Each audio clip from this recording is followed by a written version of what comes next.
Hello bachcho, let's see this question. This question says a free hydrogen atom in ground state is attached. A neutron of kinetic energy K collide with a hydrogen atom. After collision, hydrogen atom emits two photons in succession, one which has energy 2.55 electron volt. Assume that hydrogen atom and neutron has same mass. तो आपको चार option दे रखे हैं. Minimum value of के is 25.5 electron volt, 12.75 electron volt, 10 other photon has energy 10.2 electron volt. Upper energy level is of excitation energy 12.75 electron volt. तो यहाँ पर आपके पास बेसिकली जो ये क्वेश्चन है एटॉमिक स्ट्रक्चर पे डिपेंडेंट है आपके पास, और की कॉन्सेप्ट लिख सकते हैं इसका एटॉमिक कोलिजन. एटॉमिक कोलिजन तो यहाँ पे देखिए आपको जो हाइड्रोजन एटम है ग्राउंड स्टेट पर, और एक न्यूट्रॉन आ रहा है आपके पास जिसकी काइनेटिक एनर्जी गिवन है, और वो क्या कर रहा है ग्राउंड के हाइड्रोजन एटम के साथ कोलाइड कर रहा है. तो एटॉमिक कोलिजन ये आपका मेन की कॉन्सेप्ट होगा. तो सबसे पहले देखिए यहाँ पर समझिए इसको क्या है कि जैसे आपका हाइड्रोजन एटम ग्राउंड लेवल पे इस तरीके से, और ये एनर्जी लेवल्स हो गया आपके पास डिफरेंट. तो n इक्वल टू 1 ये होता है आपके पास ग्राउंड स्टेट.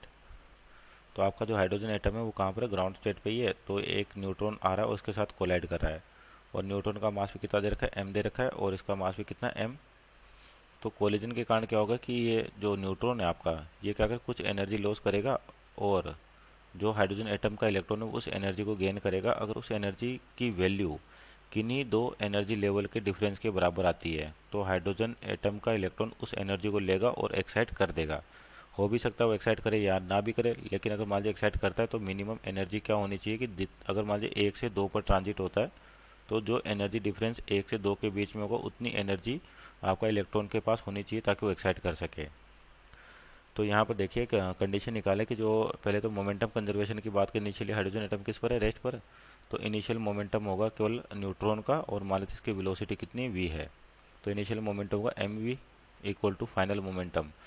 तो आपके पास दोनों का मास सेम है m और m, और मैक्सिमम जो पॉसिबल लॉस हो सकता है एनर्जी का वो होता है इन इलास्टिक कोलिजन में. और इन इलास्टिक कोलिजन का मतलब क्या है कि कोलिजन के बाद दोनों की वेलोसिटी क्या हो जाएगी, सेम हो जाएगी. तो इसको बोल देते हैं वी डैश. तो यहाँ पे कोलिजन के बाद जो वेलोसिटी आ गई वो कितनी आ गई, v/2.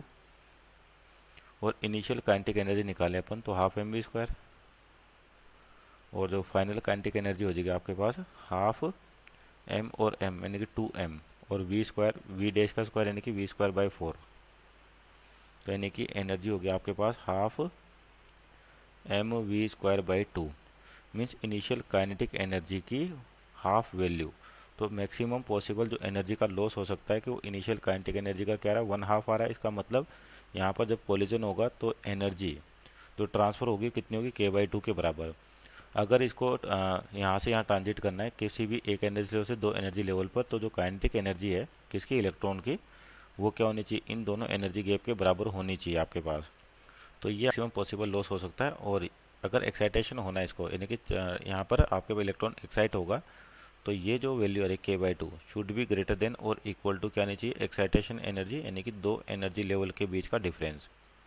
अब यहाँ पर देखिए आपको दो फोटोन दे रखे हैं, और एक फोटोन की एनर्जी कितनी 2.55. तो यहाँ पर एनर्जी लिखे हैं हर लेवल की, तो ये होती है माइनस का 13.6 इलेक्ट्रॉन वोल्ट में. अगर किसकी बात करें हाइड्रोजन एटम के लिए एन की, तो आपके पास जो एनर्जी होती है लिखी जाती है बेसिकली माइनस का 13.6 z²/n². तो z की वैल्यू तो होगी आपके पास 1, और n एनर्जी लेवल तो पहले के लिए तो 13.6 होती है. अब n की वैल्यू 2 रखें तो ये आती 3.4 माइनस का इलेक्ट्रॉन वोल्ट. यह आता 1.51 इलेक्ट्रॉन वोल्ट, माइनस जगह आपके माइनस का 0.81 इलेक्ट्रॉन वोल्ट. तो यानी कि energy level n equal to 4 आपके पास, और एक कौन सा n इक्वल टू 3 आपके पास. अब देखिए आपको एनर्जी दे रखी है कि 2.55 इलेक्ट्रॉन वोल्ट का डिफरेंस है. तो ये जो 2.55 आता है आपके पास कहाँ से आएगा, अगर इस वाली एनर्जी लेवल यानी कि n इक्वल टू 4 का n इक्वल टू 4 से ट्रांजिशन देखें n इक्वल टू 2 के लिए, तो जो एनर्जी गैप होगा डेल्टा E कितना हो जाएगा, माइनस का 0.81, और माइनस माइनस प्लस हो जाएगा 3.4. तो ये आता है 2.55 इलेक्ट्रॉन वोल्ट. इसका मतलब जो आपका ट्रांजिशन हो रहा है वो n इक्वल टू 4 से 2 का हो रहा है पहले फोटोन के लिए. इसका मतलब आपको ट्रांजिशन पता चल गया कि एक्साइटेड स्टेट सबसे अपर एक्साइटेड स्टेट कितनी है 4 है, और ये कितनी हो जाएगी आपके पास एनर्जी कितनी 0.81, और ये जो डिफरेंस आ रहा है 2.55. तो अगला जो फोटोन मिलेगा अपने को 2 से 1 का मिलेगा. तो 2 से 1 के लिए देखें तो एनर्जी गैप यानी कि 10.2 इलेक्ट्रॉन वोल्ट, दोनों को माइनस करेंगे तो कितना आएगा 10.2 इलेक्ट्रॉन वोल्ट. तो यहाँ से एक इन्फॉर्मेशन है कि अगर इलेक्ट्रॉन को एक्साइट होना है और कहाँ पर जा रहा है, वो आपका जा रहा है फोर्थ एनर्जी लेवल पर। तो यानी कि इसको यहाँ से यहाँ एक्साइट होने के लिए जो एनर्जी की रिक्वायरमेंट होगी, दैट इज यहाँ से लिखे n=1 से n=4 तक एक्साइट होना है। तो जो एनर्जी डेल्टा ई जी हो जाएगी या डेल्टा ई होगी, तो ये गैप कितना 10.2 का और ये कितना 2.55 का। तो यानी कि दोनों को ऐड करें तो 10.2 प्लस 2.55, तो ये जगह आपका 12.75 इलेक्ट्रॉन वोल्ट। यानी कि इतनी एक्साइटेशन एनर्जी आपके पास, या इलेक्ट्रॉन इतनी एनर्जी लेगा तभी जाके वो एक्साइट करेगा। और अपन जानते हैं जो एक्साइटेशन एनर्जी वो कितनी k/2, क्योंकि मैक्सिमम पॉसिबल यही लॉस है आपके पास। तो यहाँ से क्या कंडीशन लिख सकते हैं कि जो आपका k/2 है शुड बी ग्रेटर देन और इक्वल टू 12.75 इलेक्ट्रॉन वोल्ट। कितने आ रही थी आपके 12.75, और इसको मल्टीप्लाई करें किससे 2 से, तो k की value greater than equal to आ जाएगी आपके पास, ये हो जाएगा 2 टाइम्स, यानी कि 0, 5, 5 और 2, यानी कि 25.50 इलेक्ट्रॉन वोल्ट। यानी कि इतनी एनर्जी आपके पास होनी चाहिए ताकि वो एक्साइट करे, इससे ज़्यादा होनी चाहिए। तो यानी कि जो पहला ऑप्शन है मिनिमम वैल्यू ऑफ के is 25.55 electron volt, means option number ए आपका सही है। दूसरा कि मिनिमम वैल्यू ऑफ के इज़ 12.75, तो ये तो आपका पॉसिबल ही नहीं है, क्योंकि अगर इतनी एनर्जी होगी तो आपका इलेक्ट्रॉन ट्रांजिट नहीं करेगा।